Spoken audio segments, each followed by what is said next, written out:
중국 건설회사가 태국 방콕에서 시공하던 33층 건물이 지난 28일 발생한 미얀마 지진 여파에 완전히 무너졌습니다. 태국 방콕은 미얀마의 강진 진원에서 1000km나 떨어져 있는데요. 태국 정부는 다른 건물들이 무사한 가운데 유독 완전히 무너진 이번 붕괴 참사와 관련해 시공사인 중국 국영건설회사 등을 상대로 부실 공사 여부에 대한 조사에 착수했습니다. 이 건물은 중국 국영건설업체인 중국철도 제10공정그룹이 이탈리아 태국 개발회사와 컨소시엄을 구성해 건설 계약을 수주했습니다. 태국 감사원이 사용할 예정인 이 건물은 약 20억 바트의 공사비를 들여 3년에 걸쳐 공사가 진행 중이었습니다.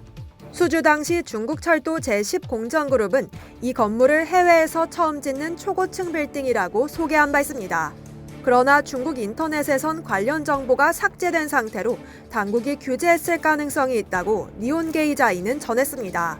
텔레그래프와 뉴욕타임스 등 외신에 따르면 태국 당국은 건물 붕괴로 매몰된 약 80명의 실종자를 찾기 위해 밤낮 없이 수색 작업에 매진하고 있습니다. 동시에 태국 정부는 특별조사위를 구성해 일주일 안에 건물 붕괴 원인을 조사해 보고하라고 지시했습니다. 태국 산업부는 저품질 철강이나 부실한 설계가 이번 참사의 원인이 됐는지 살펴보기 위해 조사팀을 파견했습니다.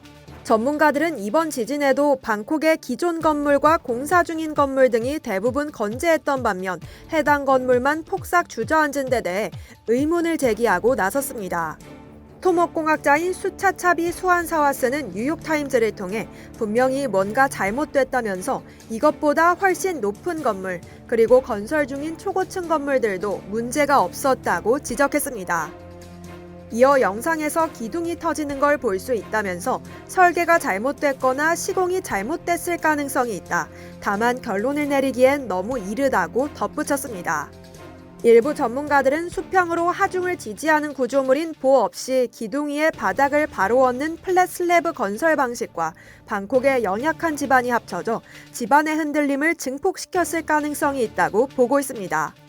지지통신 등 일본 매체에선 지진 규모가 클 경우 주기가 긴 장주기의 흔들림이 먼 곳에 전달돼 건물 고층부가 천천히 흔들리는 장주기 지진동에 따른 현상일 수 있다는 지적이 제기되기도 했습니다. 한편 리히터 규모 7.7의 강진이 발생한 미얀마에서 지진으로 인한 사망자가 2,000명을 넘어섰다고 월스트리트저널이 30일 보도했습니다. 미얀마 군사정권은 이날 기준 사망자가 2,028명, 부상자가 3,408명으로 집계됐다고 밝혔습니다. 현재 미얀마에서는 붕괴한 건물에서 시신이 계속 발견되고 있으며 여진도 이어지고 있습니다. 또 인터넷 등 인프라가 열악하고 군사정부와 대립 중인 반군이 통치하는 지역에 피해 집계가 안 되고 있어 사망자가 더욱 늘어날 전망입니다. 이상 여의도투브였습니다.